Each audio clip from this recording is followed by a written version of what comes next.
Coming to you live on YouTube. This is Absolute Sim Racing. Tonight, the Racing Sim Rigs World Series comes to its conclusion at the Red Bull Ring.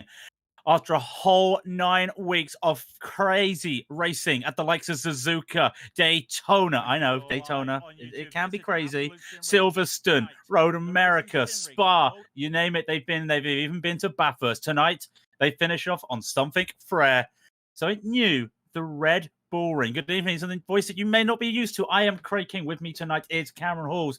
We are getting ready to go racing in 4 minutes with the end of the season, which has been very crazy.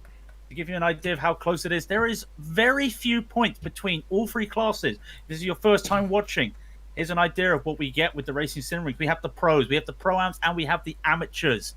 And of course, what are they racing for? They're racing for a sim rig from Racing Sim Rigs. Just 5 points between first and second in the pros. That is Sean Campbell and Matt Karuna. In the pro-ams, there are battles all the way around. Andrew Dawson and Andy Miller have just 35 points between them at the front. And Callum Beeman has to hold off the battle of Andy Hitchkins and Mortis Weindrich. And Harry Wells is an outsider for third place. And in the amateurs, it is the Nomad Sim Racing boys of Daniel Gilding and Ryan Hamilton. Just 30 points between the two of them, but they are comfortably first and second in a little battle themselves with Eric Benson, Hakan Ida Limo, and Dean Timms on the outside looking in to see if they can get third place. Good evening. Good evening, good evening, good evening. And good evening to Cameron, who is losing his Racing Sim Rigs virginity. Yeah, it's gonna be good. I've seen some of the races on here, and yeah, it looks like it's gonna be a good round. There's gonna be a lot of people racing for this, and yeah, I'm just hoping to have a really good race. Yeah, it's going to be absolutely fun. It's a new track for everybody as well, which promises to be very good. Just a quick rundown. Track temperature at the moment of 37 Celsius. That's just under 100 Fahrenheit, 99 Fahrenheit. It is 4:27 in the afternoon, and there's no qualifying in this league. Basically, the way that this works is the starting order is reverse grid from the championship. So, if you're at the bottom of the championship, you take grid 1. If you're leading the championship, you take the final place on that grid in that class. And it is a small field tonight because a few people, unfortunately, have other commitments. So, we won't see many people. In fact, the pros, it's very quiet in the pros tonight. But we have to talk about this battle between Sean Campbell and Matt Karuna. They're the only two out there battling. What are we expecting at Red Bull Ring? What are we expecting tonight? There's going to be a lot of people racing tonight. It's going to be extremely good racing, and I reckon there's going to be a few collisions. There's going to be a few little off tracks, and there's going to be a little bit of argy-bargy, but all in all, the Red Bull Ring is a very good track to race at, and I can't wait to see what these guys can produce.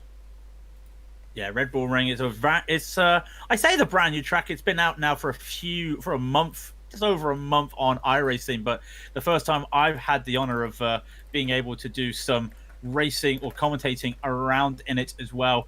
It's also one of those tracks with the brand new off-track rules that iRacing have introduced. So of course, you've got your four tire rule, as it's like in other racing formats. So turn 1, Nicky Lauda curve, and then you've got turn 2 as well, which is Remus right at the end of the straight. I call it turn 3 myself, because there's a little bit of a curve, but iRacing determined it as turn 2, turn 5, of course, and then, of course, the final couple corners, which, of course, is Rint and the Red Bull Mobile corner. So I've finally started to get a hang of this 4-tire rule because of doing on Spa. I don't know if you've experienced it before, but I found it opens up the racing. Yeah, definitely. There's a lot more margin for error, and that's what this game needed. It really needs a little bit more margin for error, not just get off tracks as soon as you go off the track. And I really think this is going to change the racing for everyone. It's going to be some incredible racing tonight, and if these guys can use those track limits, for the people that have actually tested with those track limits and run to the absolute limit, and to the people that haven't run to the absolute limit on those track limits, I think it's going to be extremely, extremely close. Yeah, I must admit, we had Spa here a couple weeks ago, and the racing, I must be brutally honest for those who did miss it or weren't able to watch it, it was some better racing from what I've seen from Spa races. There was a lot more side-by-side. There were people really throwing the car into the corners. Granted, there is drive-throughs here, but you can be a little bit more aggressive because there aren't going to be many contacts as you would think in league racing. So it does help them. It has helped them. It was very interesting to see it at Spa. I'm really curious to see what happens here at turn one down here at the Niki Lauda curve on Red Bull Ring. Checkered flag for practice is done, which means we are getting ready to grid up. And that means we do have the grid set at the moment. We do have Matt Karuna and Sean Campbell in that order. They're the only two pros out there tonight. They're the only two that have anything to fight for.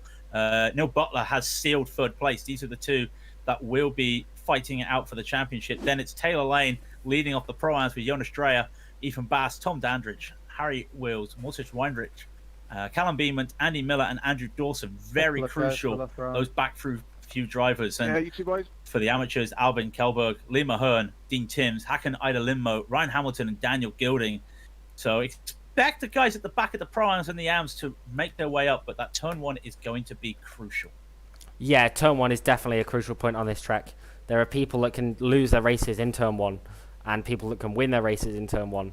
And it's going to be extremely close to watch these guys all together through turn one. It is going to be really fun to watch. And of course, unlike Formula One, there is no runoff rule where you have to use the escape rule. It is just if you go off, you do have... I believe there might be a slowdown. I'm not 100% sure, but they also have to avoid the issue of the sausage curve, which can cause floor damage and can it will upset your car full stop. You don't want to hit it. No, definitely not. You definitely don't want to hit that. And yeah, it's going to be interesting to see what these guys do. So there is a mandatory gap of about 5 seconds, maybe 10 seconds. I think it's going to hold at 5 seconds at the moment between all three classes. It is going to be Matt Karuna and Sean Campbell leading off the fray. Here we go. For the final time this season for the Racing Sim Rigs, the pros will lead us off to the line. Karuna versus Campbell. It's going to be side by side for the start. They wait for the green flag. They wait for the starting zone. This is not the green flag that dictates it. It's the starting zone. Starting zone is now. Karuna's going to hold them just NASCAR style. Off he goes, and he's going to get that little start on Campbell. I've never commentated on a two-car battle before, but that is the nature. It is going to be Campbell. Campbell's just going to sit back because, in all due fairness, just staying alive for Campbell wins him the championship. Yeah, definitely. Staying alive for Campbell is very, very important. And as long as Campbell can get through turn one with those guys, then with Karuna, it will be very, very good. As we're moving back now to Ethan Bass in P2.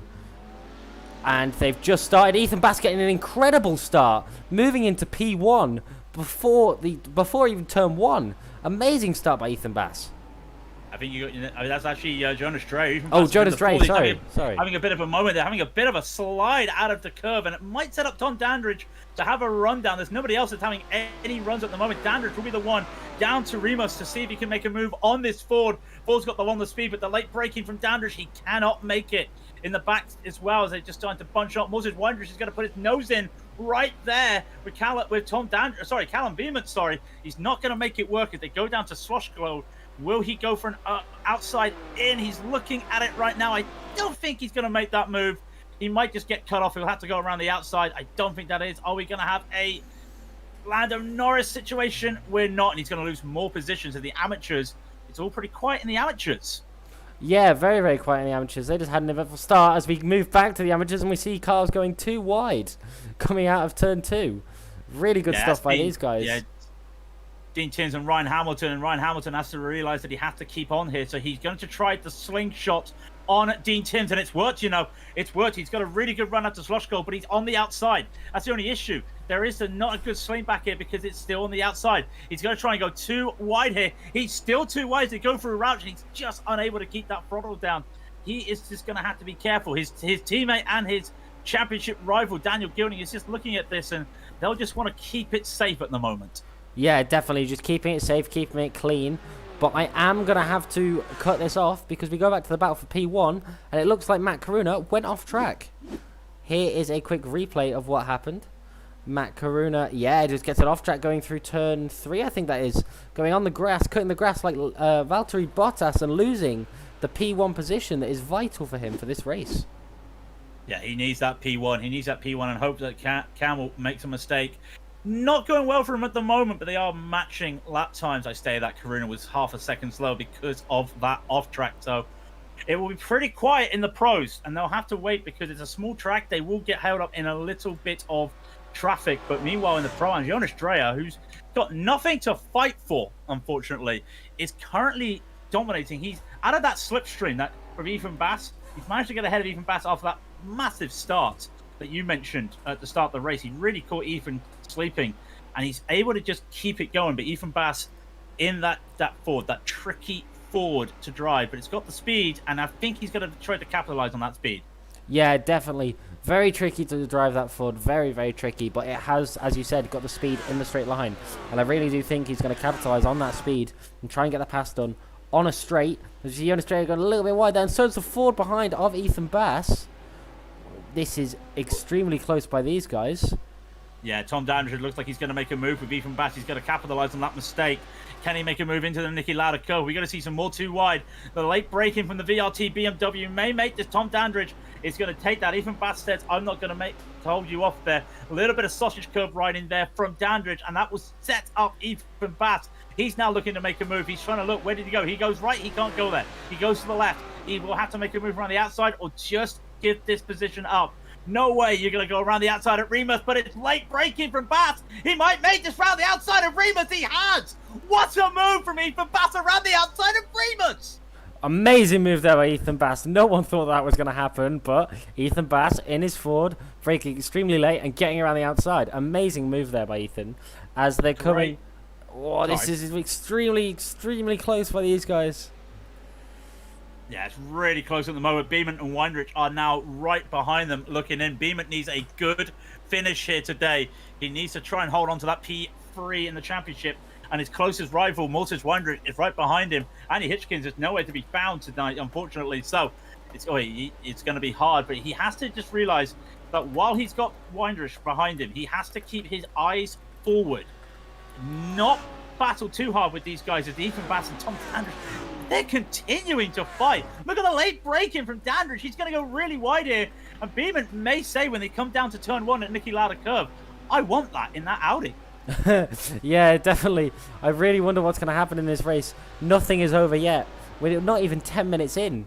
This is incredible racing by these guys, and I think it's only going to get better and better. Just going to move up and down the field a little bit. The gap to P1 at the moment is still extremely close after loads of racing, but I'm going to have to move a little bit back because Tom Dandridge is going side by side with Ethan Bass, going through the same corner they went through earlier. Wow. Dandridge unfortunately cannot make it though, can he? Not. You're just waiting to see what happened on the brakes. I didn't want to say anything. Didn't want to commentators curse it. But yeah, definitely. Dandridge definitely wants to get past Ethan Bass again. You can see he's been really aggressive with that braking when he gets a run. Unfortunately, he's unable to capitalize on it because he's been forced around the outside. He's been forced to make moves. He's not really happy with this BMW. It does offer a bit more with the understeer compared to the Ford. The Ford it almost feels like sometimes the Ford just wants to slide the back out and just have fun. And that is basically its character. Dandridge is okay at the moment. He can fuel save. It is a two mandatory pit stops competition here. So he can always fuel save and go for a move that has allowed the likes of Andrew Dawson to win the championship by taking some risky undercuts and pitting early and then taking a lot more fuel in the second pit stop. He could do that, but at the moment, really, he does feel faster, but he's unable to get by. This might be a time just to start thinking about fuel saving. Yeah, definitely. Fuel saving is very important for this. And you've got to think about the long game, not the short game. And the long game is fuel save. And I think Dandridge is going to try the same move he tried the last lap on Ethan Bass. I'll let you take over here because you do it better than me. He's got a good run here, but I don't know if he's be able to do it. Even Bass has moved over to the left for us. So he's giving the inside to Dandridge. Dandridge has to make sure he gets it. There he is. He's only on the back wheel. Late braking. He's not turning in. He's locked up. They are going to touch, and he's not going to be able to make a move here. And thankfully, behind Mortis Wendrick and Callum Beeman do check up, and now they're 2 by 2. So now the battle has gone a little bit and there's a little bit of touching from Wendrick and Beeman. Little bit of touching. I don't think Weinrich realizes he's there. He is going to try and take this move, and here comes Beeman. And around the outside of Schlosskovs goes Beeman. This is Lando Norris territory, and Beeman is off the track. He's just caught the gravel a little bit. He will not be able to make that. That does feel like an F1 move. Yeah, definitely. Trying to use his F1 background and what he's seen in the F1 races to get that done, and it looked like a sort of Alex Albon move-esque with Hamilton. But we're going to move a little bit back to Callum Beament now, because Callum Beament is under attack, and he's trying to attack. He's under attack from Andy Miller and trying to attack Moritz Weinreich, and I don't know if he's actually going to get it done. It's extremely close between these guys.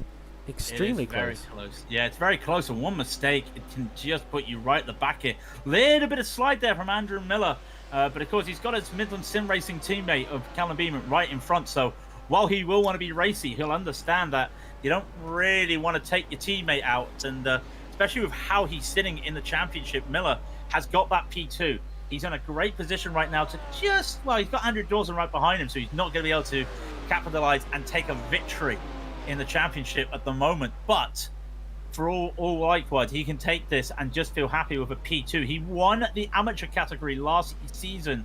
A P2 in the Pro-Am would be a really nice move up there for a driver that has really started to show his prowess and show a lot of improving in the skill. Yeah, there's a lot of improvement between these guys. And I'm going to have to move forward to Tom Dandridge again, just to watch what's happening while I could talk you through. Yeah, there's been a lot of improvement on these guys, and I really do think that some of these drivers have massively improved throughout the course of this series. Massively improved. Yeah, fantastic, especially with the community aspect with the teams. And it is interesting to see these times at the moment. Ethan Bastard at 1:31.751. Tom Dandridge at 1:31.794. So they are matching. And meanwhile, at the back, Moses Wonders and Callum Beament, they keep battling. Well, the more they battle, the more Dandridge and Bass can just go just the two of us. And they know that Jonas Dreyer has just driven off, and I'm knocking on wood as I say that. I don't want to put a commentator's curse on Jonas, but he is just pulling away from them. He's put a 3.5 second gap. Give you an idea what the times we're looking at. Jonas Dreyer put a 1:31.318 compared to, the 2:36 from Dandridge and 4:02 from Bath. It just feels like every time there's a chance for a move after turn one, they're not able to take it. No, not really, and it's unfortunate. I think these guys really do know what they're doing. They really, really do know what they're up to, and yeah, it's going to be interesting to see what these guys are going to do going into sort of mid-race after the pit stops. Yeah, that mid-race is very crucial. Might as well just have a quick talk of the amateurs. Unfortunately, we haven't really talked a lot about them, but at the moment, Hakan Ilalimo is in prime position to take P3 in the championship. With no Eric Benson, it just comes down to Hakan Ilalimo and Dean Timms. Well, Lindmo is the car ahead of Dean Timms, so he would get the run, and he's in a battle with Liam Ahern right now. The second McLaren on the field, the VRT McLaren. And the times have been pretty good, but I feel like this is probably not a McLaren track. No, I don't think so. A McLaren track is something like Monza, which is surprising to say, but going through the fast corners, the McLaren is very, very good. And it's fast, but not very sharp. These corners are always sort of 90 degrees corners. You have to turn 90 degrees. So, yeah, the McLaren isn't very good around here, but Liam Ahern is doing extremely well to keep that thing where he is, and he is P2 in his class and sat P11 overall, which is an incredible achievement. Yeah, some good achievement there from the amateurs. It is nice to see, especially their pace is pretty good at the moment. Yes, there's a couple battles up ahead, but these amateurs putting in good times. Look at Hearn, a 1:31.436, and Hakan Limo behind him, a 1:31.393, utilizing that slipstream. Unable to get any moves on at the moment, but like we were saying, his key battle is with Dean Timms. Dean Timms is 6 seconds behind. So I don't think we'll be seeing that at the moment. Dean Timms needs to get a move on, but unfortunately, it's not happening. He is in battles with Hamilton and Gilding. As like I was saying, those Nomad boys, they started at the back of the field, and they're working their way up. Yeah, definitely. But I'm sorry, I've just skipped to P1, and they're going side by side through turn 1, and he backs out of it. Matt Karuna backs out of the pass for position in turn 1. Is he going to try it into turn 2? Which is Ramus, I think. Ramus, yeah. Is he going to try it into Ramus? I really do wonder if Matt Karuna is going to try and get this move done sooner rather than later. If not, he's going to try it into Schlossgold. But I think Matt Karuna really wants to get through He's probably best sitting No. behind and fuel saving, but running a little bit wide through Ramus. And all of that work he's just done over the past about 20 minutes has all gone. Or 12 minutes, sorry. Yeah, we're only fit 12 minutes into the race, and it has been pretty close at the moment. Drivers just settling their feet in, and this is the closest these two have been together. You can see the run from Karuna. He might want to make a move down into Roush. It's going to be late braking. Can he make this in? Into the corner he goes. Campbell's going to fight this side by side. They go to Roush, then into Worth. It's the old part of the track, the small, narrowest part of the track, and they are still side by side as they go into Worth. And finally, Matt Karuna, after losing it with an off-track in the slowdown earlier, has finally got this lead back. Can he hold on to it? I think Campbell's going to try and take this down to Rint. No, he lifts off and he saves. Yeah, I think Campbell has the right idea. He just needs to save fuel and try and get the position in the pit stop, which is the perfect idea for this race. You've got a very long race. It's not like a 20-minute sprint. So you really do need to save fuel, save your tyres, and push near the end. But we're going to have to move a little bit further back here, because it looked like Ethan Bass passed Tom Dandridge, yeah, Tom Dandridge. He's had a spin. Just as we go to him, he's had a spin. He's had a spin down at Worth, and Tom Dandridge is going down the order. He's at the back of the Pro-Ams. Not sure what's happened here, but it looks like something happened. He had a slowdown. Oh, he lost control into what looks like turn 1. Yeah, actually, we missed it. Even Bass went around the outside again at turn 1. He took the lead by going around the outside at turn 1. I'm just trying to look through it to try and figure it out, and I don't see any accident. He passed him around the outside of turn 2, and then I don't see what happened here. I think he just lost the car. I think he must have just had a bad run, and you can see that they're going. You can see that they're almost free wide and almost having a train effect there, and he's been pushed out there by the two cars going around the outside, and unfortunately that might have just what spooked him, and then he was trying to push down into Roush and Worth, and it's just not worked for him. So Dandridge having to go all the way back, and that's not going to help him. Well, it's not going to help him in terms of the race, unfortunately. For Dandridge, it's not a lot he can do in the race. He is a dark horse for third place in the championship, but it would require everybody to crash and him to be the sole winner, and I don't think that's happening anytime soon. No, I don't think so. Just watching the pro battle though, everyone is very, very close. I don't know who to watch. It's fantastic. This is what we get. This is why this is one of the hottest tickets in GT3 racing right now, this series. And you can see Campbell is trying to set a dummy up. He hasn't made it, but he's going to go for late braking. He's going to try and go for late braking. There's no overlap, and they go into Remus, and he's going to get it with a little bit of throttle, and they're still side by side, and that slide. I saw a little bit of the back go out there on that McLaren, and it looks like, once again, Karuna will hold on to this just because of that slide. And will he try and make a late move into Slosh Gold? No. That corner, people can take an overtake on the inside, has been struggling here. A lot of sliding, I've noticed. Yeah, a lot of sliding, especially in the McLaren. The McLaren is very hard to drive in those sorts of corners, and he's doing an incredible good job, Sean Campbell, of keeping that on track. We just had Neil Butler in chat saying, "Go on, Matt." So Matt had a few supporters out tonight for him to take this overall and hopefully class win. And as we're looking back through the field, these guys are going side by side here. Who's this? This is Hauken Lindmo and Liam Ahern, another McLaren, and Liam Ahern trying around the outside, going through Remus, and they're going to go too wide. And I think, he's done it. He did it on the outside through Remus. No, unfortunately he did not. He was on the inside. Liam Ahern held onto that by defending around the outside, which is very interesting to hold around the outside, but Liam Ahern's still there. And Lindmo almost with late braking goes into the back of Ahern. And he just has to pull back, and he's able to just hold on. But Akanai Lindmo really wants this P2. He can see that once the nomads of Hamilton and Gilding get by him, it's just him and Dean Timms, and that is not good enough for him. The 5-point difference that would not be enough for him to hold on, or would it be enough to hold on? Would it be enough? I've got my names wrong again. I have. They're on equal points. So Lindmo would not want to see Timms behind him, because that would be a battle for third place. And third place to get you a nice pair of sim racing shoes. Yeah. Just for future reference for anybody that does want to enter this series, I think there is a new season. Yeah, new season will be coming. More information in the future. It's all in the works as the final series comes down. A season with a break week for the tribute to Week 13, and just a season that really promises some big names, and I mean big names. That's all I can give away at the moment. But more information, do feel free to contact one of us, and we can lead you in the right direction. And there will be, of course, information on the iRacing forums. Yeah, the iRacing forums is probably where you need to have a little watch for season 5, I think it is. Season 5, yeah, season 5. It'll be season 5, so yeah, going through the seasons quite quickly. And if the racing's like this all the time, it's not one to miss.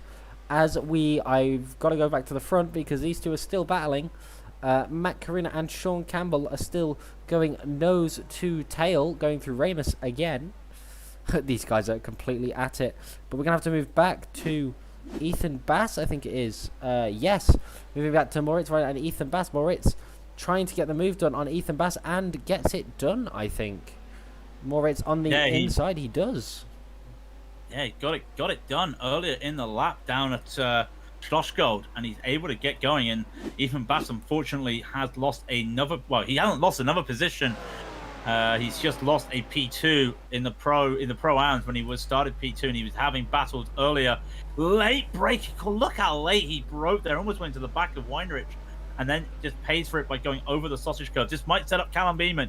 It might be the move that Callum Beeman needs if he wants to try and solidify a top 3 finish. He can't, though. He does not have that run. It'll be late breaking down into Schlossgold, and he is unable to. But that mistake from Bass again, and Bass is off on the grass. Bass has spun, and he's made contact with Andy Miller. Contact with Andy Miller, and there's other contact as well. And that is not what he wants to see. Andy Miller is going to avoid the wall, but he's going to be right at the back and almost in the amateur field after that mistake from Ethan Bass.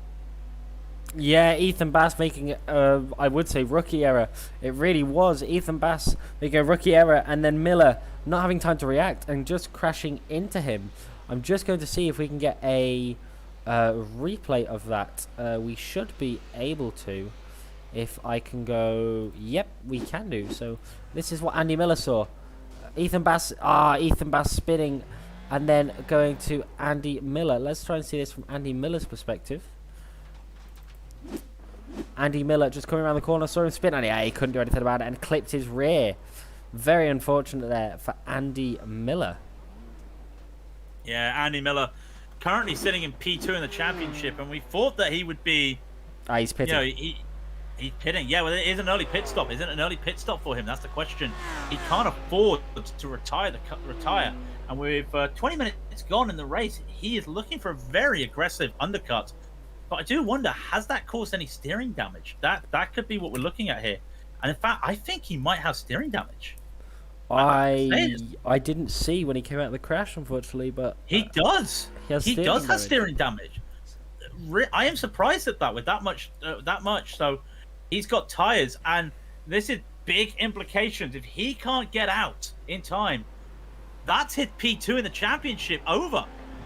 That would be P2. Oh, he does have a drop week, and that would put his points higher. So actually, it would go down to the 2 drop weeks.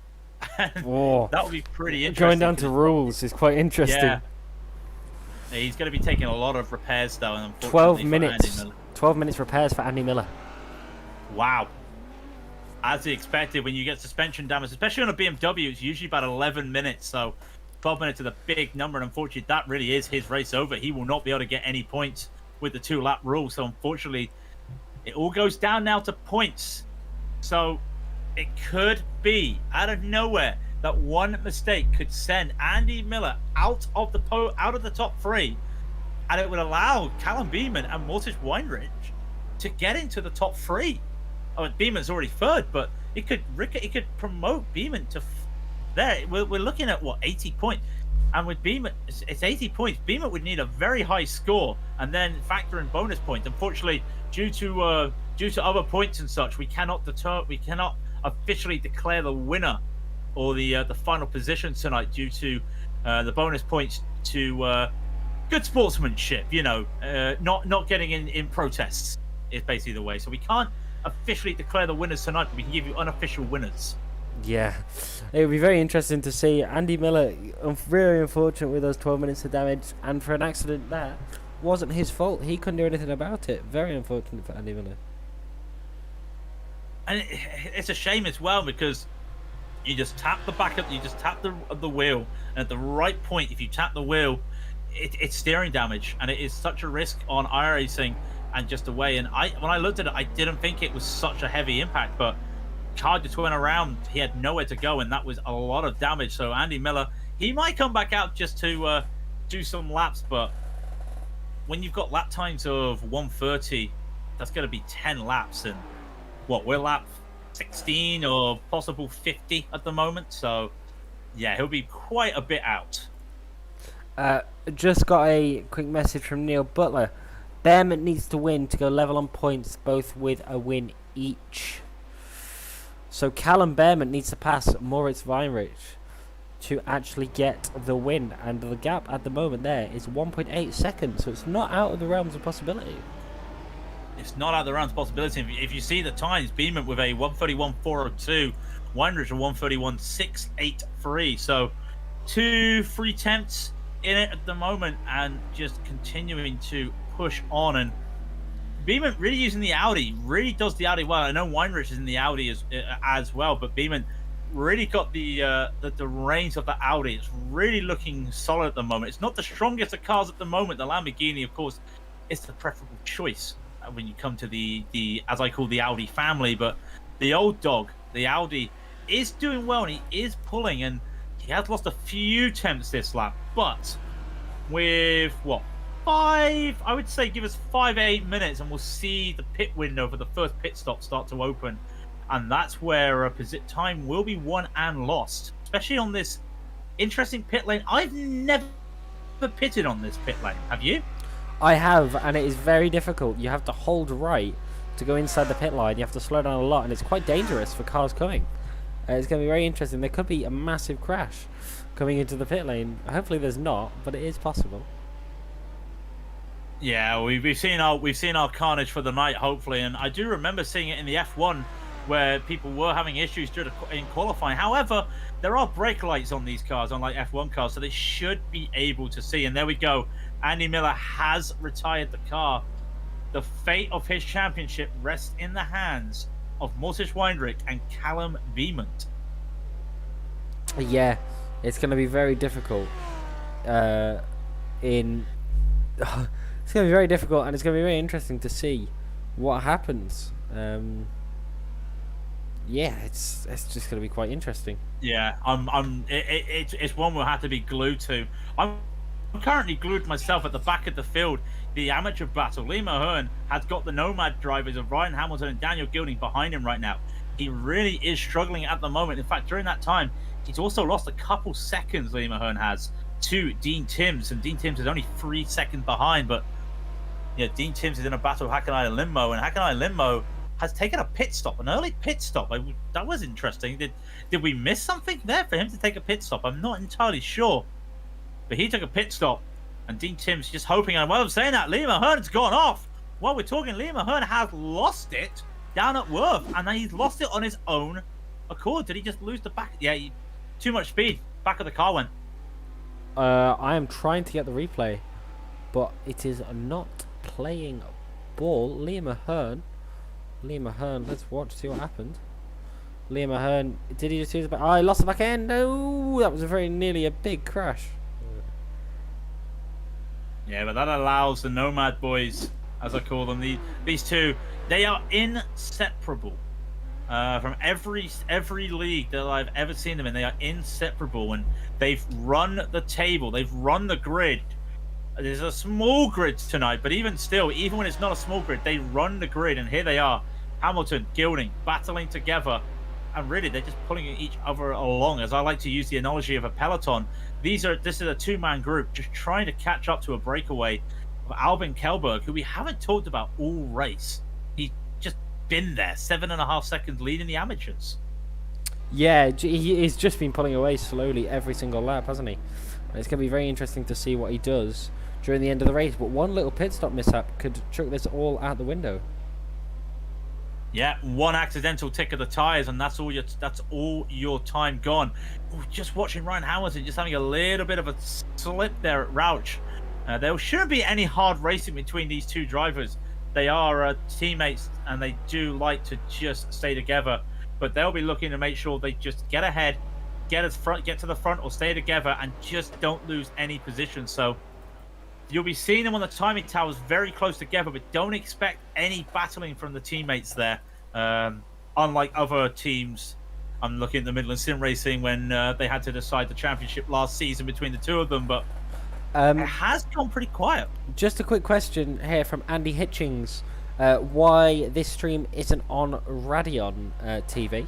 Yeah, no, unfortunately, Robert was unable tonight due to work commitments, was unable to stream the finale. So thank you to Absolute Sim Racing to step in, and thank you to yourself, Cameron, as well, for stepping in, doing double duty for the first time. How do you feel doing double duty?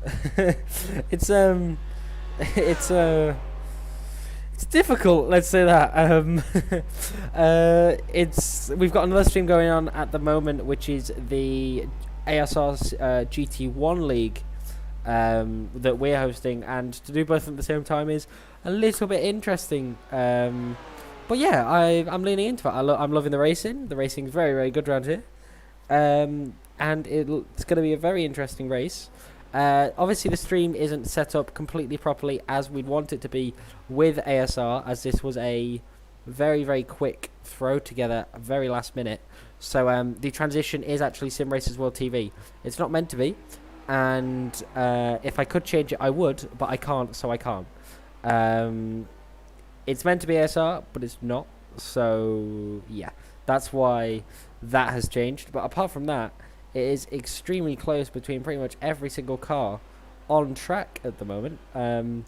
There's a few big gaps between classes, but all in all, there's not really more than 3 seconds separating cars. No, it's really good to see that. It's on such a small track as well, like the Red Bull Ring. Just remember, the F1 drivers can't go around here in 107s, 108s. Yeah, and it's 130s around here. Very nice times. A very nice track as well for these GTs to be racing on. So it's very interesting to see. We're down over the 30-minute time. So there's 44 minutes remaining in the race. Still looking at that 50-lap aim overall. So the pit window should start to be open, as Sean Campbell does have another run on Matt Coruna. But it does sound like Campbell's just took his foot off the pedal there just to save some fuel in that McLaren. And he needs all the fuel he can, because that McLaren is very thirsty. And the first of the pitters has come in. Jonas Dreyer for the Pro-Am, the lead Pro-Am driver, has come in for his first pit stop. Yeah. Let's just quickly on stream set that to pit lane time and have a look, and we can compare pit stop times. It's going to be extremely close between these guys. They're all pretty much doing the same pit stop, I think. Do you know what is on the mandatory pit stop? It is 2 mandatory pit stops, and it is only just fuel. If you want to take tyres, you can take tyres, but you'll lose a lot of time. So it is just a fuel. Thankfully, the Racing Sim Race World Series, it's not a full fuel tank. It is set, so it's only a small tank. Jonas Dreyer is going to be the first one out from cone to cone. I've got him clocked at 45.3. I'm sure I'm sure you have better timings than me, but that is not a bad time. That is the staple that we're looking at, and Mortis Wanderers with a 45.2, and he gets overtaken from Callum Beeman, who does 41.1. So yeah, maybe Beeman took a little less fuel there, or maybe Weinrich has just made a mistake, but he loses that position to Beeman. Yeah, losing a position in the pits is quite interesting, as we see the leaders coming in now. I think both leaders, Coruna and Campbell, coming in. Has Coruna come in? Campbell hasn't come in. Campbell's stayed out. So Campbell's trying to get that little bit of an overcut, just to get that little bit of launch on Matt Coruna. Let's see what he can do during the pit stop. I don't know how long the pit stop's going to be. He's been in the pit lane for 40 seconds now. Let's see when he comes out. Out he comes, and it's a slow pit stop. It's going to be cone to cone, 44.4. Campbell will have to make a reaction here, unless he's somehow managed to save enough fuel for another dead. lap. But 52 dead was his pit stop. Wow. So let's see if he can do anything. Can Campbell just extend? He did take the lead, of course, because of where it was, but can he do anything else? We also see other drivers coming in. Andrew Dawson in the pit. He might take a little bit of repairs. He's got a little bit of damage to the back of that car. Lead amateur Albin Kelberg. And it's a weird track around here because it does feel like I'm doing oval racing because the lap times are so quick that you take a pit stop and you're almost lapped. But here's Sean Campbell coming into the pit. Championship leader of the race. He comes in. He brakes hard. Can he get a decent lap? A decent pit, sorry. It would look like a decent in-lap. What's he need? A minute? Karuna's 33 seconds behind at the moment. Yeah, I'm going to put it on a pit lane camera. And we can see when he comes down, we're watching out for Karuna in the Lamborghini. Sean Campbell has gone into the pits. Is Karuna going to pass him? I have no clue. Absolutely none at all. The gap at the moment is, let's see where he is on track. Matt Karuna. Let's go to this one. And Matt Karuna is coming down the straight. Is Sean Campbell leaving pits? Sean Campbell is leaving the pits. Matt Karuna is, they're side by side with Sean Campbell in the pit lane. This is going to be very, very, very close. Campbell with a slide. Yeah, wow. Campbell with a slide out of the pit lane. I saw the back of that McLaren come out, kick out a little bit, and Campbell really seeing the issue. Just a little bit of panic there. He loses the back of the car a little bit and slides. And that, I don't think that cost him, but I think it didn't help him. He could have been right on the back of Karuna and looked to make a move down into Ramos, but unfortunately, he's unable to. So, Campbell, he goes back to P2, but again, that's enough for him. He just needs to finish. Sorry, I've just had a message from Harry Willis. Or is it Willis or is it Wills? Harry Wills. Wills. Yeah. He said, just to say how spicy this is for Pro. If it finishes like this, they are joint on points and joint on wins. So, yeah. Harry is an admin. I would love to ask, what happens then? What happens if they're joint on points and joint on wins? What does it go down to? Does it go down to fastest lap? Oh, that would be hard. That would be hard. It'd be heartbreaking as well to see what happens there. When you think that Campbell, he's made one mistake all season, and that mistake, unfortunately, was Suzuka. And he's just been battling so well. The current champion, last season champion, trying to go back-to-back, only man to go back-to-back in the championships. Be interesting to see what happens. And I'm sure Harry is just there now thinking, what happens, what happens, what happens. He'll be working it out in his little computer there. And we'll wait and see, but that just goes to show. And we've also got that battle in the Pro-Ams with Callum Beeman and Mortis Weinrich, and they're pretty much close as well. They're close together as well. 15 points separate the two of them. But again, Andy Miller is out of the race. He's getting nil points. What can happen here with these two? Because Beeman would love to finish ahead of Weinrich, and that may give him the very surprising. In fact, actually, I've just been shown. It's been up to date. Thank to Harry. The tables are being up to date.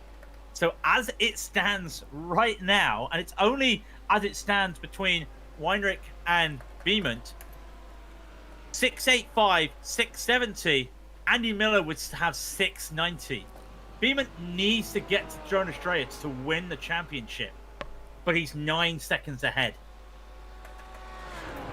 9 seconds is doable. How long's left? We've got about half of the race left. That is possible. Also, can we just appreciate that Matt Karuna is on a desk with a single monitor? Wow. Wow. I couldn't do that anymore. And in fact, for those unaware, I have literally just got a new ultra-wide monitor, which it really does change things. I've got to be brutally honest. And it really is fun, but to go back to a single monitor, I don't think I'd be able to. But aliens out there on iRacing just literally race with a laptop monitor sometimes. So it can be done. I think even Max Verstappen was doing driving on a controller faster than people during an interval between practices to one of the F1 races. I can't remember which one it was, but there was a video of him doing controller racing. So if anyone remembers that, please let me know. I am just going to set this to the I rating so we can see the difference. Oh, that's the I rating gain. I will not do that. Looking at the off tracks, Matt has got 4 and Campbell has got 2. So Campbell is a lot more consistent on not going off the track, but I think Karuna is a little bit quicker. Yeah, Karuna is a little bit quicker, and I have noticed a lot. Campbell, he's just struggling to put the pedal down. The back of the car is just kicking out a little bit, and you can see it when the back kicks out. There is just a slide, and I'm seeing more sliding from Campbell compared to what I'm seeing with Karuna. He really is trying to force everything he can on that car, and you can just see they're using the 4-tire rule as much as they can as they really cut the track, really going wide. But Campbell's just unable to get a run, and here he is, a 31.091 to a 31.163, less than a tenth, and he's still unable to get a move. And every time he gets a move, it's here at Remus. And will he make it this time? He breaks early. This could be Campbell setting up to win this on the pit stop. Or is he going to set this up now? I couldn't tell you at all. Honestly? It looks like he's trying to sell a dummy, and then he just decides no. But he's just really questioning. He's really putting questions to Karuna. And if Karuna's not used to a single monitor, it's going to throw you off. It's going to throw you off. You have to rely on literally one mirror or maybe 2 mirrors, but you have to rely on whatever mirrors you can and hope for the best that your spotter is true. And it's never a fun sight. So objects appear further than they are in the mirror, and I think that's what he might be dealing with right now. Yeah, I do think it's definitely what it's what he's dealing with. It's getting very, very close between these guys, and they're setting pretty much the same lap times. And also, if Bowman wins, then it'll be tied for second, and it'll be the same situation first, as they'll be both tied on wins with 1 each. Wow. Can we not have ties down the order, please? Can we just have it? Yeah, a bit too much here at the moment. We knew it'd be crazy finish, but we didn't think it would be this crazy. It's just absolutely amazing just to see how everybody is battling. The gaps, they are small, but there's not a lot happening at the moment. 11 cars on the lead lap. The key battles at the moment: Matt Karuna, Sean Campbell, and Callum Beeman and Mortis Weinrich. Yeah, not many battles going down the order, as you said, but the battles that are going down the order are very, very close. These guys are the closest that we have at the moment, so I guess we'll just see what these guys do. Sean Campbell with a little bit more fire coming out the back of that McLaren as per usual, with the semi-new look Neon Racing livery after he ditched the spec map, battling the Luxim 24 driver of Matt Karuna. 2 5K drivers really showing how their experience and their pace is really paying off here with their 31s. They are putting in slow lap times right now, but both of them saving fuel, both of them battling. They're trying to figure out who wants to make the mistake. Campbell knows he needs to win. Karuna knows he needs to win. They're not playing it easy, and they're not giving it away. They want this victory, both of them. Remember, Racing Sim Rigs do sponsor the series. Top prize, of course, is a sim rig. I know Sean's got one, but you need 2 sometimes, right? Sometimes it's better to have 2. One for you and one for someone else when they get there. Yeah, it is. Just in case. Just in case. Just in case. What was it? The Simon Pagenaud in the virtual 24 hours. Oh yeah, yeah. Just do that. Just a quick hop into the other chair. Should be fine. That was incredible, though. I did enjoy watching that. I did enjoy watching him jump from seat to seat. It wasn't even seat to seat, though, was it? It was more he pulled out the other play seat. It was more rig to rig, wasn't it? Yeah. Yeah, he just pulled the rig out, and it was like, should not work sometimes. but he was But able to make it work. But yeah, there shouldn't be any issues here today with people having hardware issues, unfortunately. Well, fortunately, there won't be anybody with hardware issues, but we'll wait and see. Hopefully these guys will have a clean run all the way through the field. We're just watching Sean Campbell and Matt Caruna. Still the same battle. I think Sean Campbell is saving fuel. I think he's figured it out. He just needs to stay behind him. It might be. It does feel like a lot of fuel saving at the moment. He is just lifting a little bit. He's not going for the corners. He's either doing early braking, he's lifting. He's just working on the combination. He's happy staying behind with the slipstream. And you can see that these two will probably do low 31s again. Oh, it's 31.8s. They're not. And what's happening here, boys? I know you're both fuel saving, but you're half a second off the rest of the field. That's a lot of fuel saving. I gotta be honest, that's a lot of fuel saving. Yeah, they're running a little bit slower, I think, just to save that little bit extra fuel, seeing who can get that little bit extra and go that lap longer, which could be the difference between winning the race and losing the race. But at the same time, we saw Campbell trying to do an extra lap, and it did not work for him. He had a second disadvantage, and he still had that disadvantage taking that extra lap, so did not work. But you can see lifting early, braking, and he is definitely in fuel save mode. If he can get that extra lap, he feels he can go for it.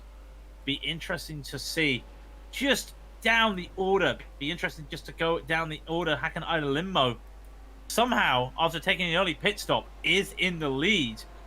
Very interesting. He needs that, to be fair. He's 3.5 seconds ahead of Albin Kelberg, and he does need to just get that victory. That victory will send him into P3 in the championship, beating Dean Timms. But if he's taken less fuel this time around, it comes to the question, how much fuel does he need for the second time around? Yeah, it's very difficult to figure out, but I really do think that Campbell is going to try and get the move done near the end, as he would do in any sort of race. I'm going to have to move back in the field. I'm going to have to move back in the field. Moritz Weinrich is on top of Callum Bowman, I think. Yes, on top of Callum Bowman. Yeah, on the back of Callum Bowman. These two have been battling, and Weinrich got the better the last lap a couple tenths faster. This is for P2 in the Pro-Am, but more importantly, the battle for the rest of the podium on the Pro-Am with these two drivers. We already know, as confirmed by admin Harry Wills, if Beeman wins, it's tied for second between himself and Andy Miller, who unfortunately crashed out of the race after a mistake from Ethan Bass. And I believe Ethan Bass has also parked the car as well. I'm not 100% sure. He is in the pits currently, and he's been in the pits for quite a while, it looks like. So that might be Ethan Bass also retiring the car at the same time. And as well as Liam Ahern. So we've had 4 retirees at the moment, and we still have 11 on the lead lap. It is getting a lot closer between these guys. Just going to go back to Dean Timms, who's been driving at the back a little bit, but I think Dean Timms has stopped twice. I'm not too sure. Just having a quick look down at the field. He's done once, but I think he had a bad couple laps at the start of the race. Yeah, I think so. Yeah. He's a lap down from the 2 leaders. Yeah, he had 2 invalid laps at the start of the race, and something tells me that something must have gone wrong with a slowdown or something. But he unfortunately has lost a bit of time. He had a slow pit stop, which would suggest it as well. So that might be why he is a lap down. He is 38 seconds behind. He was in that battle with Hakan Lindmo to get P3 in the championship. At the moment, knock on wood, it does feel like Lindmo is going to take that P3 away from him. Yeah, it does. It really does feel like he's going to get it. I don't know how this is going to end up. I really don't. It's absolutely crazy. When we know with 27 minutes left to go, we know that anything can change. Numerous times we've seen these trains, we've seen these fuel-saving battles, and it's been so close for a majority of the race, and then The final pit stop changes everything. I look back to earlier in the season with Spa. I look back to other races in the Racing Sim Rigs history where just a one pit stop has changed everything, and all your focus out the window. We're talking about two cars, and out of nowhere, one car's just put his nose in front of everybody because he's in their own battle and fuel saving. So we'll wait to see it. That is the fun. Oh, that is the fun part of this series. The two mandatory pit stops in a 75-minute race. It does add to the excitement because you just feel you know what's going to happen, and then that pit stop changes everything. Yeah, the pit stop can change a whole dynamic of a race. And I really do think it's going to change this one, as we see Matt Caruna and Sean Campbell still pushing their cars to the limit. After how long? After 48 minutes, they've just been following each other, and Matt Caruna and Sean Campbell is just following Matt, trying to put him under pressure, and Matt is not cracking one little bit. No, and then Campbell lifts, and he has no choice but to lift, really, when you think about it. Campbell with 5 wins this season, and of course, it would be at the moment 5 wins for Caruna, and it would put them on level points.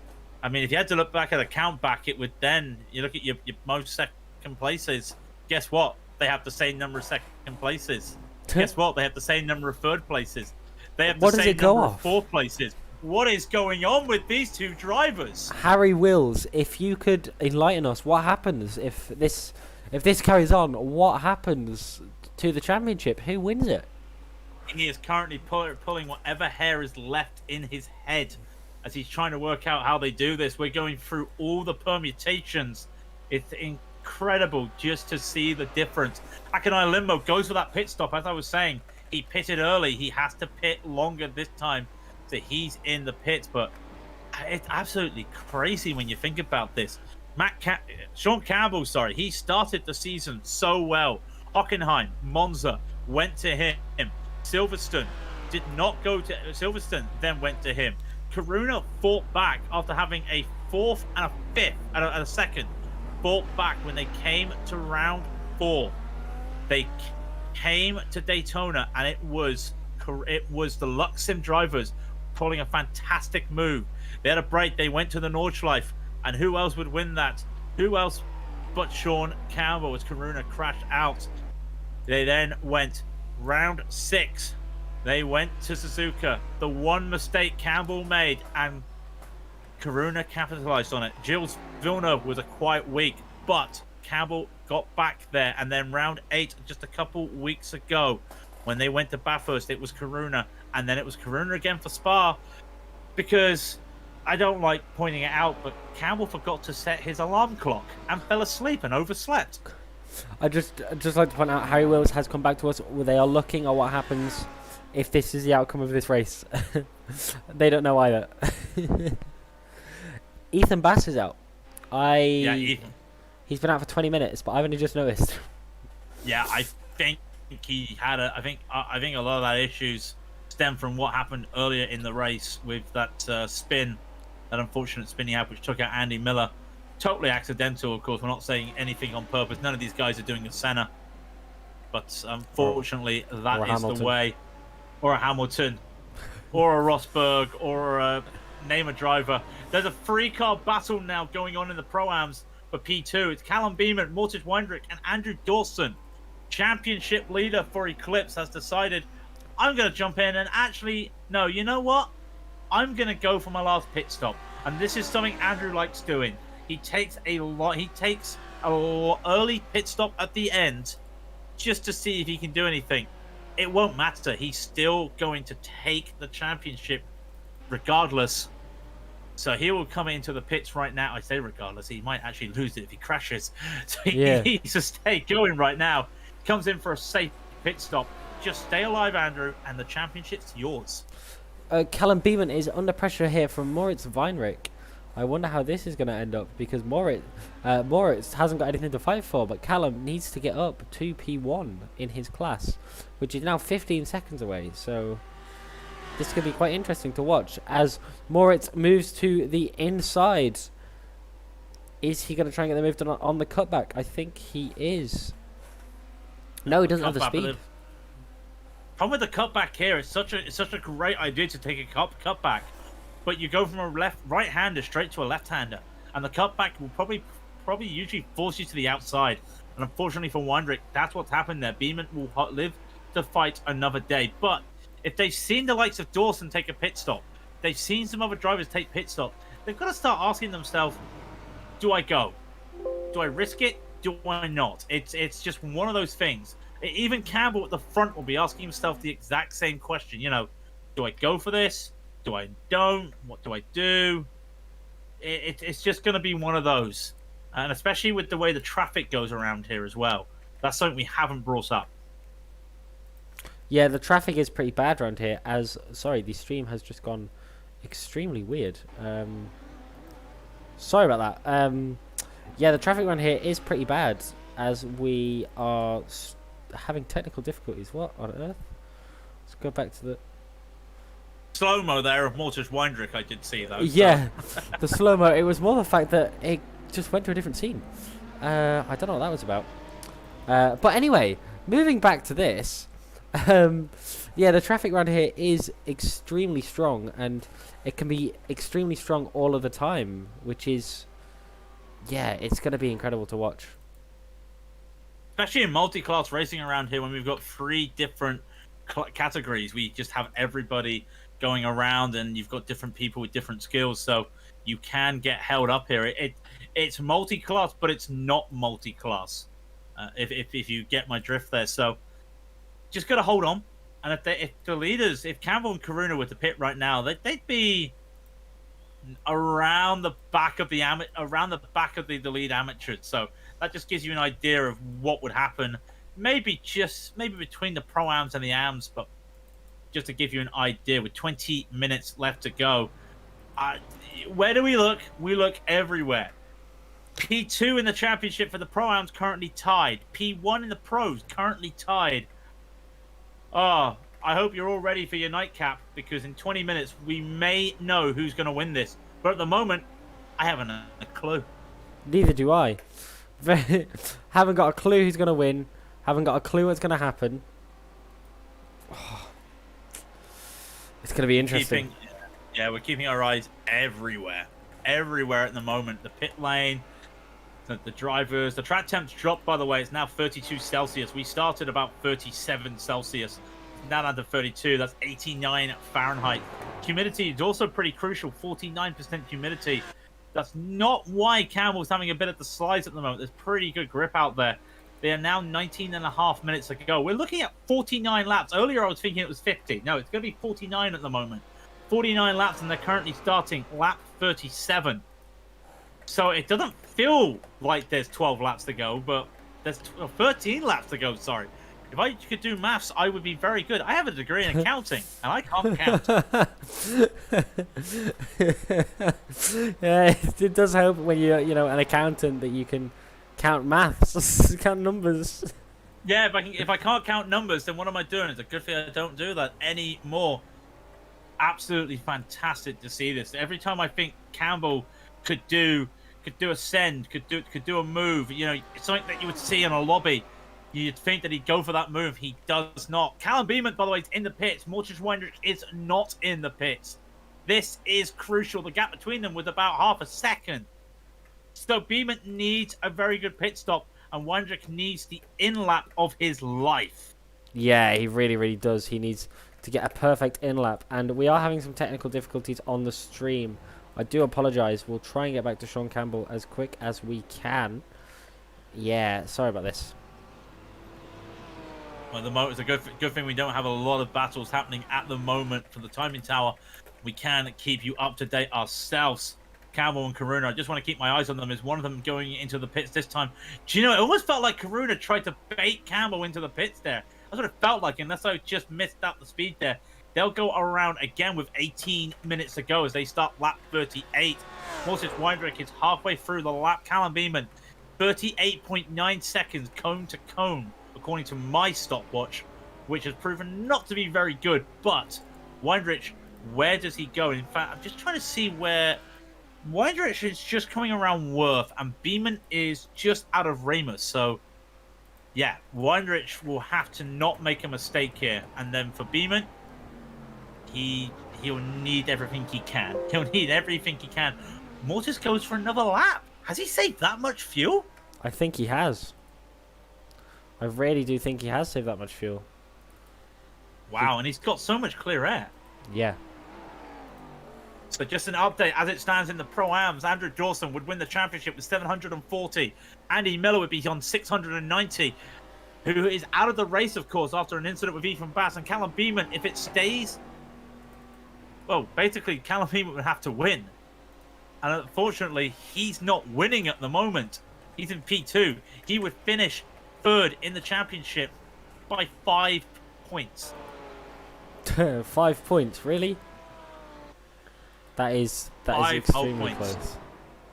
Especially when you realize the system is 195 and then 5 points down from each position. You realize that's not a lot of a gap there. So unfortunately, that's the way it is. Wonders just had a little bit of a slide there, but everything's going well as Campbell is ahead of Matt Karuna at the moment. He is ahead of Matt Karuna right now. He's made that overtake. He is now looking to push. I think he's had enough of fuel saving. He realizes now with 16 minutes to go that he has to get a move on. If it stays like this, if Campbell stays ahead of Karuna, we are looking at a back-to-back winner in the championship when it comes to the pros. Meanwhile, we're still waiting on Wondrich to go into the pits. He's not going in the pits again. That's the two key battles we're talking about right now with 16 minutes to go. We do see the Wondrich supporters from Marshmallow Racing. We have seen the supporters for Midland Sim Racing. Where is the championship going to go for the pros? Where are the gloves? The boots, sorry. No, sorry, third place is the boots. Where's the stream deck going to go for P2?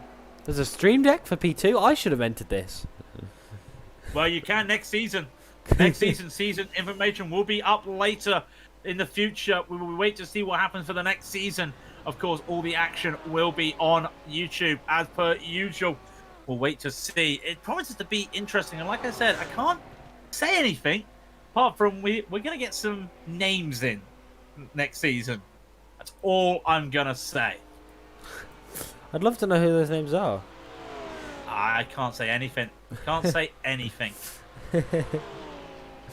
Yeah, well, I guess we'll have to see later on, won't we? So, Karuna lost the lead, by the way, due to a slowdown.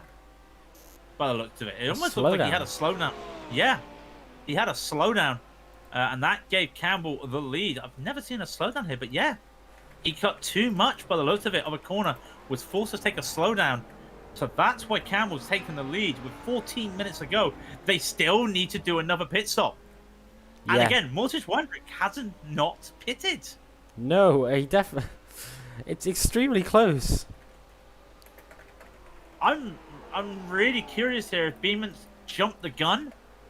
Has he taken enough fuel? He's a little bit slower in the pit stops compared to Andrew Dawson, who was in the pits, who really just has to do nothing and he'll win the championship. But regardless, as he's currently sitting P4, provisionally P2. But Wondrich needs to come in. Campbell, Karuna, one of them need to come in. That's all we're looking at right now, and I'm having to flick between both battles, and I'm like, somebody make a move, surely. With 13 minutes to go, is anybody going to pit? I don't think they are. I mean, they have to. So, yeah, it's gonna be interesting to see what they do. It would somewhat be funny if everyone gets disqualified for not taking the 2 pit stops, but they don't have enough fuel to say Campbell's gone purple.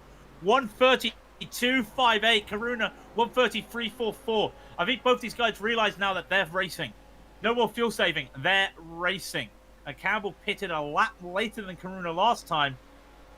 So does that mean he pits a lap later? Who knows? And the same with Weinrich. Jonas Dreyer now coming into the pits, the leader of the Pro-Am. We haven't talked about him at all. As he's just been, 17 seconds in the lead? Yeah, come on. Jonas, you're too good for this.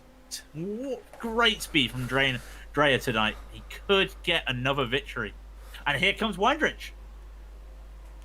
Bayman short-fueled in his first stint. Oh, short fuel. This could be interesting then. Could be interesting though. Weindrich and Dandridge both come in, as well as Jonas Dreyer. We know Dreyer. Look at this. Dreyer's going out of the box when Weindrich is in. That is a dominance. We keep eyes on this. I see Dawson on the timing on the relative bar at the moment. He'll come by. Where is it? Very short for Weindrich. 5 seconds. 4 seconds. Where is Callum Beeman? Callum Beeman's coming around the final corner. Weindrich is coming up to the first corner. Callum Beeman's going to be 5 seconds at least behind Weindrich. That could be all she wrote.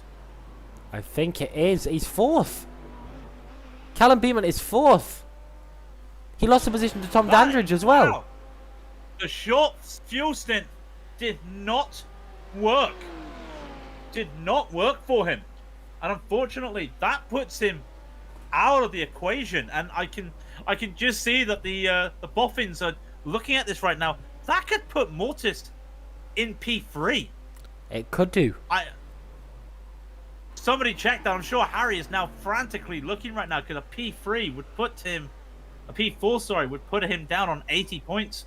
5 points. Oh, it could be close. Did we mention that Sean Campbell passed Matt? We did, yeah, with the slowdown. Oh. With the slowdown. Okay. Yeah. I'd completely missed that. Again, purple, again, 130, 147 for Campbell, 130, 292 for Karuna. We'll wait to see what happens in the standings with that Callum Beeman coming into what is now P4. I'm sure the boffins are working the spreadsheet frantically right now. Still waiting with 11 minutes to go. Which one of these two between Karuna and Campbell pit? As also, the more observant of you have now seen the overlay has changed. This is the ASR overlay that we should have had at the start. I'm extremely sorry for the mishap. It is on my part. But yeah, this is the overlay we should have at the start, and this is the one we have now. Technical errors will always work, and once again, thank you to Absolute Sim Racing stepping in at the very last minute due to other issues. So once again, thank you, but I'm just keeping my eyes with now that with Weindrich and Beeman has really changed things up. Dawson had this now. This is crucial.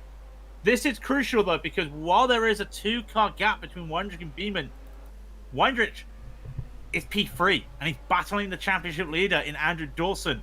Dawson doesn't want to get in a fight. He may lose the championship with a crash, but Weindrich needs this position. He needs all the points he can get.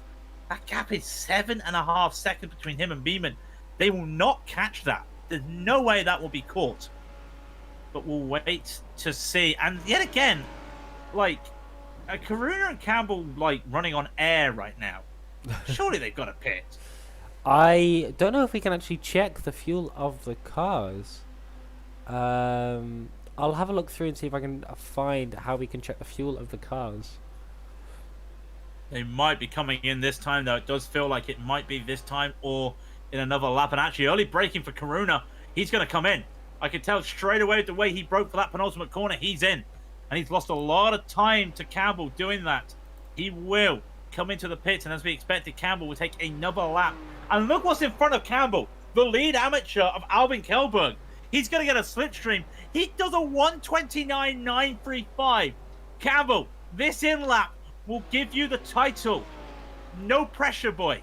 That was the fastest lap of the race for Sean Campbell as well. Fastest lap in the race. So I really do think Sean Campbell is pushing. And yeah, oh, what a move there by the AM driver of Albin Klejberg. Is it Albin Klejberg? I think it is. Kelberg, yeah. Albin Klejberg has got out of the way of Sean Campbell, thankfully. So he now has a clear run into the pits. This could be crucial for Sean Campbell. Great move there from respecting the blue flags as well from the leader. Karuna's out of the pits. He did an 8-second pit stop and a 39 seconds in the pit lane. 8 seconds. 8 seconds. That's what Campbell needs to do right now. He needs less than that. But remember, the McLaren does take a bit more fuel. It's going to be pretty interesting. He comes around the Wharf. He comes around now. Just a couple more corners. He will brake early for Rindt. That is a telltale sign. If he pits, he brakes early for Rindt. Let's see where he goes. 7 minutes 40 left in the race. Underneath the Red Bull Bridge he goes. Into Rindt he goes, and he's lifting, he's braking. This feels like he's coming into the pits right now. It is. This is the championship. There will be battles left on the track, but this could determine the championship. Yeah, this really does determine the championship. It really does depend on what goes on here. And it really does depend on what's happening. We're going to have to split through both cars to see where they are. Matt Caruna, sorry, is coming round underneath the driving experiences board. 100, 50, hitting the brakes, turning in as sharp as he can. Going across the pit exit line. Sean Campbell has just stopped for his pit stop. He has 8 seconds to beat. That's Matt Caruna. This is going to be very, very close. Sean Campbell still hasn't left pit lane. Sean Campbell is leaving pit lane. Matt Caruna is coming down the pit straight. Sean Campbell has hit the green cones. Matt Caruna, I think he's going to come out ahead. This is going to be extremely close. Look at him. There he is. He's done it. He's done it. He's done it. He's done it, but the speed is for Caruna. And Caruna's got the outside. Campbell's got the inside. A bit more speed for Caruna. He may have this. Campbell will have to hold this. He needs to make sure he's got overlap. If he does not have overlap, this is over. Does he do late braking? Now he's going to be the attacker. He can't do it. He cannot do it. Caruna's got the lead. He came out the pits in the lead. But Campbell, taking more fuel on board because of the McLaren, is now, for the last 6 minutes of the race, in a battle. He has to fight for the win. The winner of this will go for it. He's going straight for it. Late braking, down into Schlossgarten. He cannot do it. He's looking at every opportunity. He is asking the questions. Do Caruna have the answer? I don't think he does. To be honest, I really don't think he does. It's going to be very interesting to see what happens, but Sean Campbell needs to get past Caruna. Sean Campbell really does need to get past Caruna. Going to be watching out for it right now, and it just feels like that his best chance is coming out of the Niki Lauda curve and down into Remus. It does feel like that is where he's gaining it. Campbell, we know the McLaren isn't the strongest when it comes to top-end speed. It is a little bit better now. He's not lifting when he comes into Rindt. He's going as fast as he can. We're not going to see these sub-30-second times like we were right when they were on the edge of their fuel. We're going to see some quick times. The gap is 0.4 of a second. You could probably see that when we come to the fuel timing tower, and you can just see when it comes over. Yeah, it was a slow time there for Campbell. Caruna with a great outlap. Here they come again. Niki Lauda curve, like I said, the gap has gone down. Gap has gone down, and we look like they could be closing in right now. Caruna's got to go on the defense. Campbell has to go on the offense. Campbell is a master of the moves around the outside. We've seen a couple around the outside today at Remus, but Campbell, there is no fight for Caruna, and Campbell can't do it. Nah, he really needs to get past, doesn't he? And he really wants to get past. It's going to be extremely close. Yeah, reset. Here we go again. Caruna's on the inside, and he's asking the questions, and Campbell has to make a move. Is he going to go around the outside of Schlossgold? He's trying to go around the outside. There's no way you can do that. No way, and he gets a cutback. He gets the over-under. He's going to sell the dummy. He's going to try and do it down into route. He can't do it. This is getting extremely close. Sean Campbell, let's watch on from his perspective. Yeah, this is where he's just going to have to set himself up. He's 4 minutes left to go. Just has to set himself as he comes in. Just watch how aggressive he is when he comes into Rindt. You can just see a little bit of lifting, and then brake, and there he is, right onto the back of Caruna. And he loses a bit of time here when he comes around the Red Bull. I found that it's probably his weakest corner. He just doesn't get the speed. And now you can see, right on the throttle. And now I'm really curious to see what he does when he comes up to the Niki Lauda curve.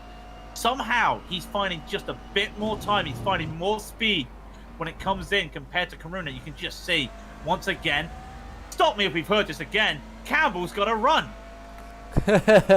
Campbell always has a run, it seems. If we can go to a quick... He's going to go for it. He's going to try and go around the outside. Hang on, side by side, trying to interrupt. He's going to go around the outside for the championship. Can he hold on to it around the outside of Remus? They're still side by side. Still side by side, but the inside belongs to Caruna. But he does not have to run. Campbell is going to make this move around the outside stick. Caruna does not have anything. Campbell's going to the inside, to the middle. He's defending this. Campbell has the position, but here comes Caruna around the outside of Schlossgold. Are you kidding me? He continues this side by side still, and Caruna just tucks in a little bit for slipstream. Side by side, they go down into Rouch. Has Caruna made this move stick? By heck, he has! Wow! Incredible move there by Caruna. Let's see what he's seeing on board of his gearbox with Sean Campbell just behind. Sean Campbell looks like he's going to try and aim for the move again. Is Sean Campbell going to try and go for the move? It looks like he's eyeing it up. You have more Very energy than me. You need to go for this one. All the energy we've got with 2 minutes left. We're starting lap 48 of 49. The penultimate lap, the final 2 laps of the Racing Sim Rigs World Series. Can Campbell find it? I thought he made that move. He went round the outside of Remus. Round the outside of Sloshko went Karuna. And he does not have that run this time, does Campbell. He does not have the run.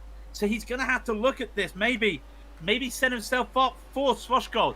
Can he do it that time? I'd be interesting. You're not missing anything else. As again, Campbell looks for it. Can't make it. You're not missing anything else. Beeman, unfortunately, is at the back of the Pro-Ams. That's all you're missing at the moment. We're so fixated on this with the final lap and a half.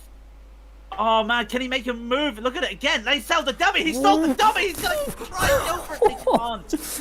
Oh, so I'm getting excited, and you're the one that's commentating on it. I'm going to leave this to you because you have so much more energy. I think you can make this incredible. I think I can survive this. I think I can survive this. Here they come again. And every time it just feels like that Campbell knows the corners he has to make the attacks on. And just a bit of blinking. Oh, don't go blinking now. Just a little. He knows the corners he can be aggressive on. And he's now also trying to find ones that he can just upset the apple cart. Just start thinking about it. Here he goes. Rin. Can he just upset? Put this kind of position that Karuna's thinking? Maybe. But again, no luck. And we know that it's the weakest corner for Campbell is the Red Bull Mobile corner, the final corner. White flag for the final time this season. We see one more lap. In 90 seconds, we will know. Well, we won't know because they'll be tied on points. But we'll know who's finishing where in the championship. Campbell, again, aggressive braking into Niki Lauda curb. Unable to make it. The slipstream is going to have to be powerful. That Red Bull is not surviving. Campbell cannot find a move. He's finally gaining with the slipstream. But it's going to be too much. Karuna will hold on to it into Remus. That is the prime overtaking spot that Campbell's used all race. And now, after 75 minutes, these guys have been bumper to bumper for 75 minutes. Into Schlossgott. I apologize for my Dutch, my Austrian, or whatever the language is, whatever it is. Late move is going to have to be a stand from Campbell. Level they go. He's trying to put the car in there. And then side by side into Schlossgott. And again, the inside of Rouch will belong to Karuna. Here they go again. Can Campbell hold on to it? It's going to be tough. Can he make this work around the outside? Can he make this work around the outside? He cannot. But a slide there. A slide for Karuna. They touch. And they're still side by side into one. Karuna's got the inside for the last 4 rounds. They touch, and they're still side by side. Karuna has been looking to make this move into rig work for the whole of the last 5 laps. He can't make it. Final corner coming up. Karuna has to lead. It's gonna be Karuna. I'm running out of words, running out of superlatives, running out of everything. What a finish by Karuna and Campbell. Stand up for the 2. Karuna wins. Campbell P2. And now, who knows who's won the championship? I got a notification a few minutes before the end of Jonas Dreyer having a crash. So, I don't know what this is, but it looks like Jonas Dreyer is going to be the Pro-Am victor, followed very closely by Andrew Dawson and then Moritz Weinrich. So, I don't know what this means for the championship, but I know it means something significant. Well, Jonas Dreyer is going to cross the line. It does not matter. Unfortunately, he's not in the championship discussion. Andrew Dawson, though, with one last corner, his teammate of Dean Timms comes side by side. Oh, Andrew look at Dawson that. Is the winner. He will take the championship for the Pro-Ams. Andrew Dawson will come home in P2. Moritz Weinrich will come home in P3. That gives him 90 points. Where is Callum Beeman? 90, 85. I think Moritz Weinrich may have just taken P3 away from Callum Beeman. I will need official confirmation. Albin Kjellberg is the amateur victor as well, as we're going to watch on with our winner. What an amazing race by Matt Karuna. Congrats to him on a single monitor on his desk. But what happens? What happens now? Harry, you're going to have to enlighten us. Yeah, Harry. What happens? What happens now? For anybody that missed it. I've never seen anything like this. For anybody that missed it, the Matt Corona and Sean Campbell are drawn on points and wins, and seconds and thirds. It is. I think it's going to come down to fastest laps. That's the only way you guys can do it. It's the only way, and I'm sure that the admins do have their ways to work it. Just to give you a rundown of the point, this is the points tally across the whole season for Campbell: 100, 100, 100, 85, 100, 90, 100, 95, 0, 95. Take your two worst weeks. It's 85, 780 for Karuna. 85, 95, 90, 100, 0, 100, 95, 100, 100, 100, 85 drop. Admin Harry Wills is here. Hello, how are you? You okay?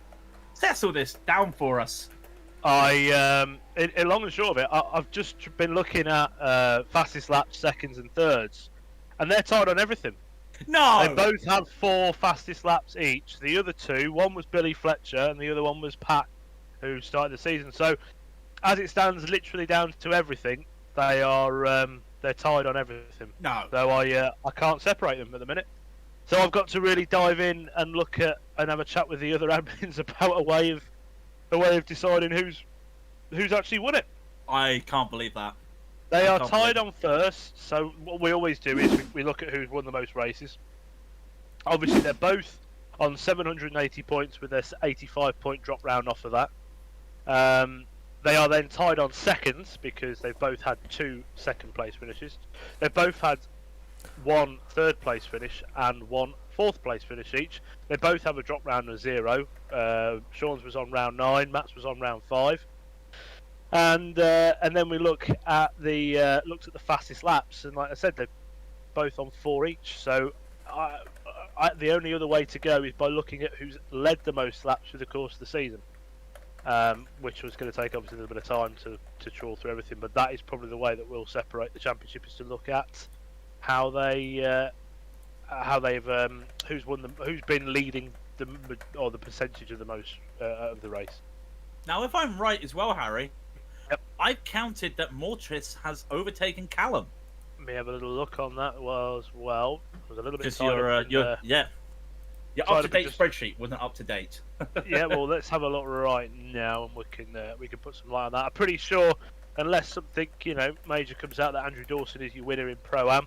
So massive congratulations to him and the rest of the guys in the clips, because that's a good effort. But we'll keep that as an unofficial announcement at the minute, because we've just got to see if he has actually won it. But looking at Pro-Am field,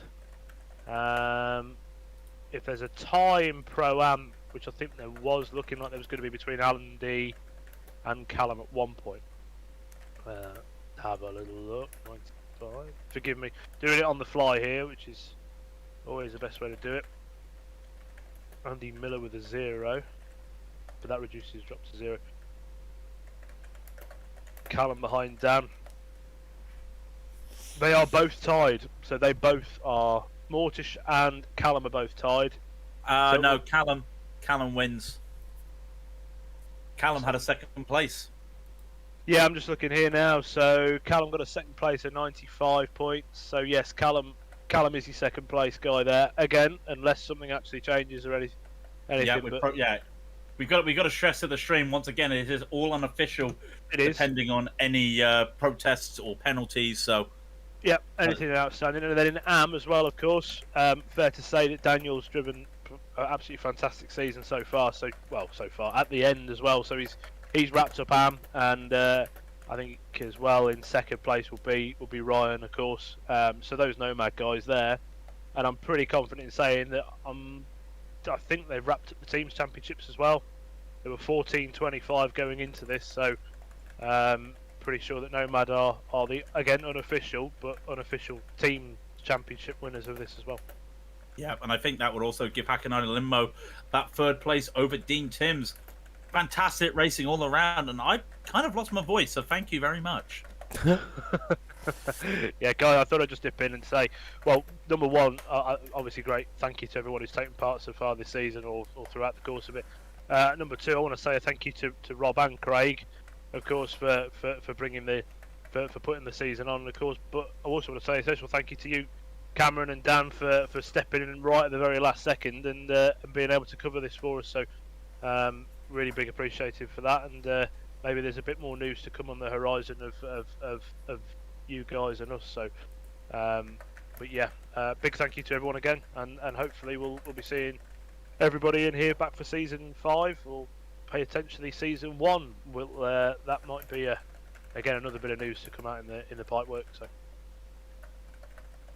Full of news, absolutely full of news, aren't you? So full of like grey area smoke and mirrors news, but yeah, there's a lot of change afoot we've been working on. So, but yeah, no, thank you ever so much. I'm going to jump back down and try and dig through some points and have a look and see if I can separate them. But, wicked, thank you ever so much, guys.